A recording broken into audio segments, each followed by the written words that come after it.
रागद्वेषवियुक्तस्तु विषयानिन्द्रियश्चरन् आत्मवश्येर्विधेयात्मा प्रसादं विगच्छति।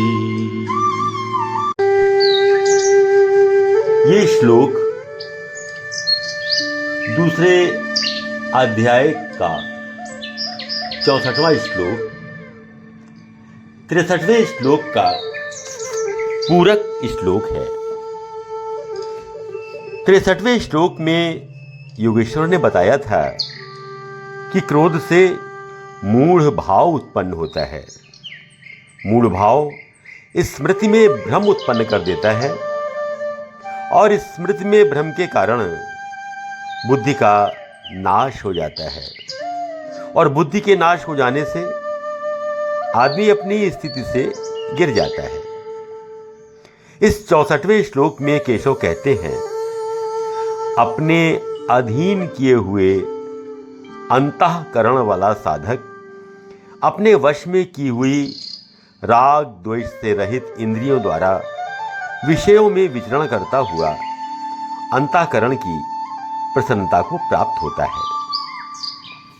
आइए अब इस श्लोक के मनोवैज्ञानिक विश्लेषण की ओर चलते हैं।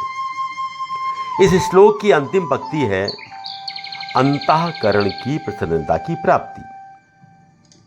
ये प्रसन्नता बड़ा ही अद्भुत शब्द है। आप जरा सोचिए कि हम प्रसन्न कब होते हैं। मनचाही वस्तु का मिलना हमें प्रसन्नता देता है, किसी प्रिय का मिलना हमें प्रसन्न करता है, प्रकृति का सौंदर्य अर्थात झील, नदियाँ, हरियाली, खिले हुए फूल, इंद्रधनुष, बरखा की नन्ही नन्ही बूंदें हमारे मन को प्रसन्नता से भर देती है। सुमधुर संगीत हमें प्रसन्नता के सागर में डुबो देता है। काम करने के बाद मिला पारिश्रमिक हमें प्रसन्न कर देता है। परीक्षा में मिले अच्छे अंक हमारे चेहरों को खिला देते हैं। अर्थात हमें प्रसन्नता प्रदान करने वाली इतनी चीज़ें और स्थितियां हैं कि उनकी गिनती करना बहुत मुश्किल है। ठीक इसके विपरीत इन सब का ना होना हमें परेशान कर देता है, उदासी और दुख के सागर में डुबो देता है। जरा सा और गहराई से सोचिए, इन सारी प्रसन्नताओं को अनुभव करने का माध्यम क्या था? आपने सुमधुर संगीत सुनकर प्रसन्नता अनुभव की, तो माध्यम कौन बना? आपके कान अर्थात कर्णेंद्रिय। प्राकृतिक दृश्यों, प्रिय का दर्शन, कोई सुंदर मंदिर की भव्यता एवं वास्तुसज्जा, इन सबसे प्राप्त प्रसन्नता का माध्यम कौन बना? आपके नेत्र अर्थात दृष्टेंद्रिय। अर्थात आपकी प्रसन्नता जो आपने संसार में आपको प्राप्त होने वाली वस्तुओं, स्थितियों या अनुभवों से प्राप्त की, उसकी अनुभूति का माध्यम बनी आपकी पांचों ज्ञानेंद्रियां, दृष्टि, श्रवण, स्वाद, स्पर्श और घ्राणेंद्रिय।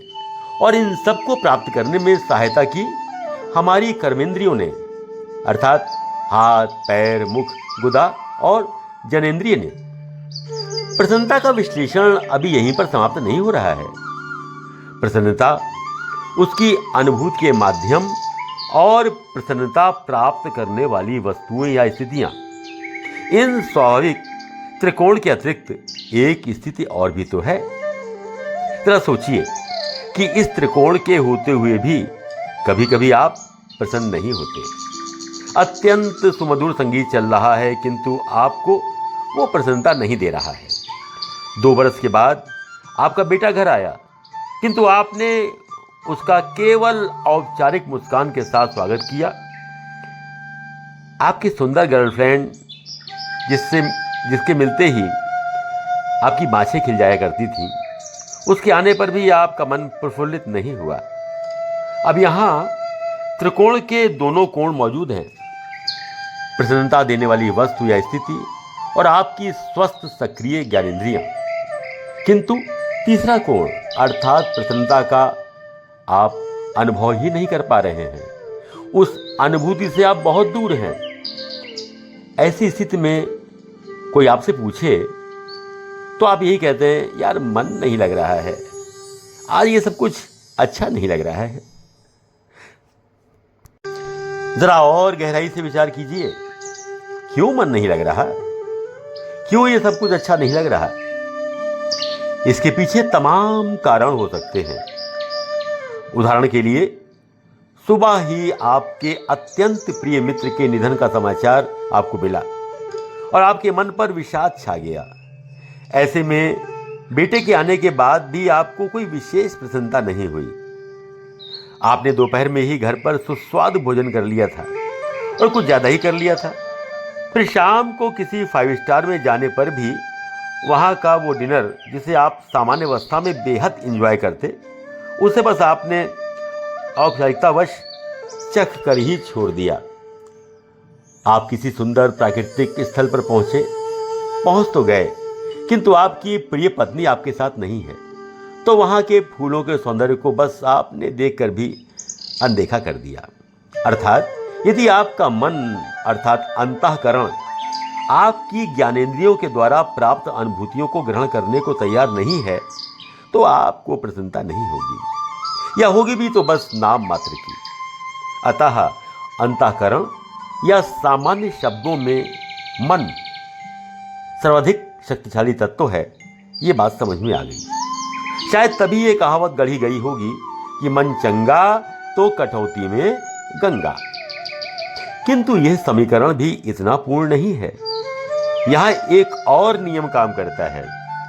अनुभूत की जाने वाली वस्तु या स्थिति की शक्ति और अंतःकरण को विचलित करने वाले भाव की शक्ति की मात्रा। इसे भी आइए एक उदाहरण से समझते हैं।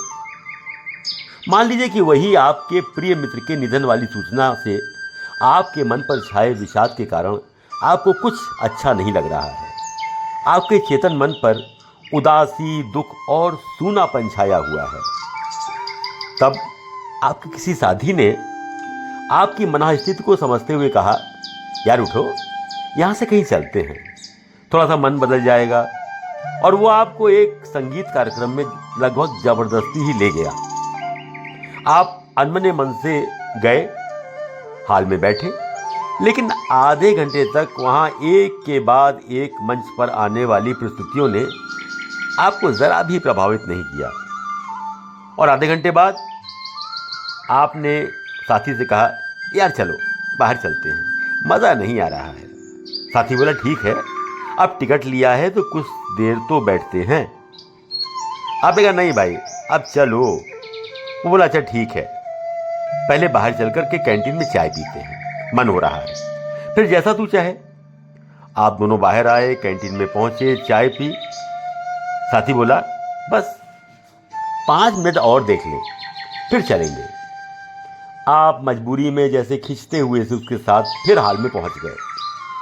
अंदर मंच पर नृत्य चल रहा था, और वो भी इतना परफेक्ट, इतना विविध मुद्राओं को समेटे हुए कि उस पर से दृष्टि हटाना मुश्किल हो गया।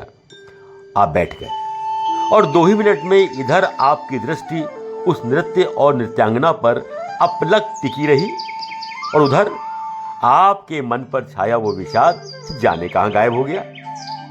अर्थात प्रस्तुति इतनी शक्तिशाली थी कि उसने आपके मन के विषाद पर विजय प्राप्त कर ली। लेकिन अभी भी थोड़ा और गूढ़ चिंतन की ओर बढ़ना है, और उसे पूरा करेंगे हम अगली कड़ी में। अर्थात इस श्लोक